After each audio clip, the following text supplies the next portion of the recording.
Salam sejahtera Malaysia, denyut nadi suara rakyat bergema di channel ini.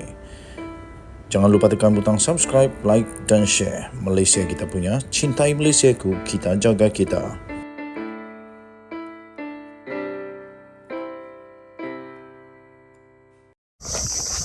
Salam sejahtera Malaysia, denyut nadi suara rakyat bergema di channel ini. Hari ini kita pergi memancing di sungai yang indah. Inilah kita mengambil masa untuk bertenang dan ya bertenanglah.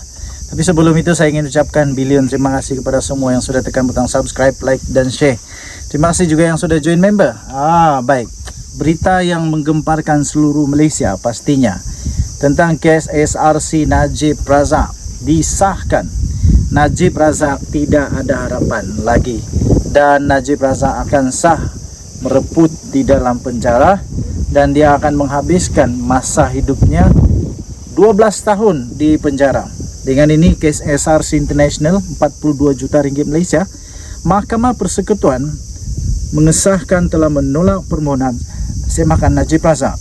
Dengan itu, bekas Perdana Menteri Datuk Seri Najib Tun Razak akan terus menjalani hukuman penjara 12 tahun yang telah dijatuhkan terhadapnya di dalam kes rasuah SRC International yang berjumlah 42 juta ringgit Malaysia. Panel Hakim Mahkamah Persekutuan dengan itu telah menolak permohonan semakan Najib Razak terhadap sabitan dan hukuman terhadapnya dalam kes rasuah SRC International berjumlah 42 juta ringgit. 4 hakim telah membuat keputusan untuk menolak permohonan itu, manakala satu lagi hakim telah menentang, iaitu Hakim Abdul Rahman.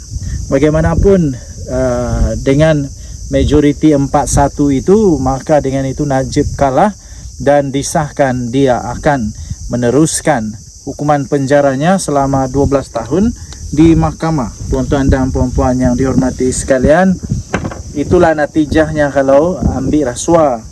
Keputusan majoriti itu dibuat oleh panel Hakim Mahkamah Persekutuan, iaitu Rozaria Bujang, Nordin Hassan serta Hakim Mahkamah Rayuan iaitu Abu Bakar Jais.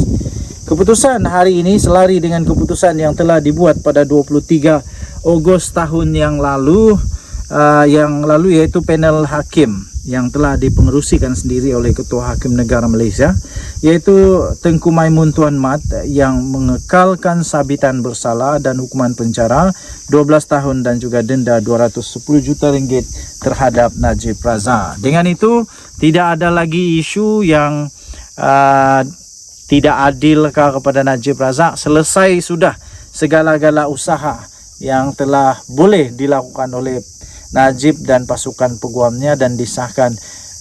Beliau tidak ada harapan untuk dibebaskan dan hanya menantikan masa yang sesuai. Kalau dia diberikan pengampunan diraja oleh Yang di-Pertuan Agong, okeylah. Kalau tidak, dia akan merengkok dalam penjara 12 tahun. Itu belum lagi ya tuan-tuan dan puan-puan. Jangan lupa Najib Razak masih ada lagi berpuluh-puluh kes mahkamah yang belum selesai. Dia ada lagi berpuluh-puluh kes mahkamah yang lebih besar nilainya, lebih besar jumlahnya berbanding dengan SRC International Sdn Bhd. Ada lagi 1MDB, ada lagi penyelewengan untuk SI ada lagi lah, banyak lagi kes Datuk Seri Najib Tun Razak yang belum selesai. Apa-apapun, kita ucapkan tahniah kepada Perundangan Negara Malaysia. Kita ucapkan tahniah yang tidak pernah berganjak dan tetap mempertahankan kedaulatan undang-undang dan perlembagaan negara Malaysia dipertahankan. Tidak kiralah siapapun, salah tetap salah. Denyut nadi suara rakyat bergema di channel ini. Kita jumpa lagi. Bye-bye. Salam sejahtera Malaysia. Salam sejahtera Malaysia. Denyut nadi suara rakyat bergema di channel ini. Satu lagi keputusan mahkamah yang mengejutkan dan pastinya menggembirakan rakyat Malaysia. Mengejutkan rakyat Malaysia, tetapi pada masa yang sama mengejutkan rakyat Malaysia. Saya fikir inilah yang seluruh rakyat Malaysia mahu. Saya fikir inilah yang rakyat Malaysia nanti-nantikan. Inilah yang rakyat Malaysia doa-doakan selama ini. yaitu mesti ditegakkan keadilan, keluhuran, kedaulatan undang-undang haruslah ditegakkan di Malaysia. Tuan-tuan dan puan-puan yang dihormati sekalian, salah seorang daripada orang yang sangat penting di dalam skandal 1MDB, Jolo, akhirnya disahkan di penjara selama 10 tahun. Jolo sah di penjara 10 tahun oleh mahkamah. Inilah yang ditunggu oleh seluruh rakyat Malaysia, iaitu kita mahu supaya Jolo di penjara. Kalau boleh, bukan hanya penjara, tetapi lebih teruk dari itu. Kerana apa? Kita mengharapkan beliau dapat bertanggungjawab dengan kehancuran yang dilakukannya kepada Malaysia. Kehancuran dalam politik, kehancuran dalam pentadbiran, kehancuran dalam keuangan ekonomi, kehancuran dalam macam-macam lagi kesan buruk daripada perangai, daripada kegiatan yang jahat daripada Jolo ini, tuan-tuan dan puan-puan yang dihormati sekalian. Mahkamah Kuwait sah telah menjatuhkan hukuman penjara selama 10 tahun ke atas Jolo. Satu saja saya nak kata, iaitu padan muka. Sekiranya anda setuju dengan saya iaitu padan muka, anda boleh komen padan muka. Saya suka betul. Bukan saya suka Jolo kena penjara, tidak. Tapi saya suka pesalah mesti diajar. Kerana kerosakan yang dibawa oleh Jolo ini amat teruk kepada negara Malaysia. Amat teruk. Sehingga bukan saja ekonomi, politik Malaysia pun tunggang langgang hanya kerana Jolo yang jahat ini. Dan telah juga bersubahat dengan pemimpin-pemimpin yang tak bertanggungjawab.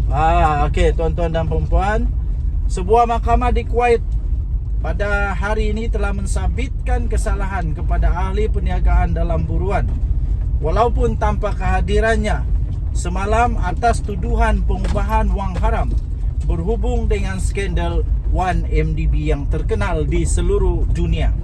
Menurut laporan daripada akhbar Kuwait Al-Kabas, seorang syekh bersama rakan kongsinya dan 2 lagi warga asing juga telah dijatuhkan hukuman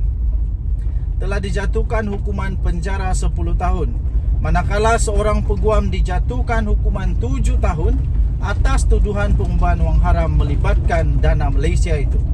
Mereka juga diarahkan untuk memulangkan AS 1 bilion atau kira-kira 4.4 bilion ringgit Malaysia, serta selain membayar denda berjumlah KD 145 juta atau 2 bilion ringgit Malaysia. Ini yang patut dilaksanakan. Akhbar itu tidak menamakan syekh tersebut, rakan kongsinya maupun peguam berkenaan, tetapi hanya menyebut sebagai dana Malaysia. Menurut laporan itu, ini adalah kes pengubahan wang haram terbesar dan ia juga mengenal pasti warga asing itu sebagai Jolo dan ahli perniagaan Syria Perancis, iaitu Bachar Kiwan.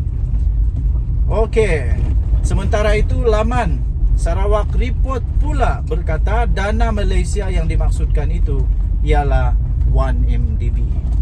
Tahniah diucapkan kepada Mahkamah Kuwait yang berani untuk memenjarakan Jolo yang penjahat ini.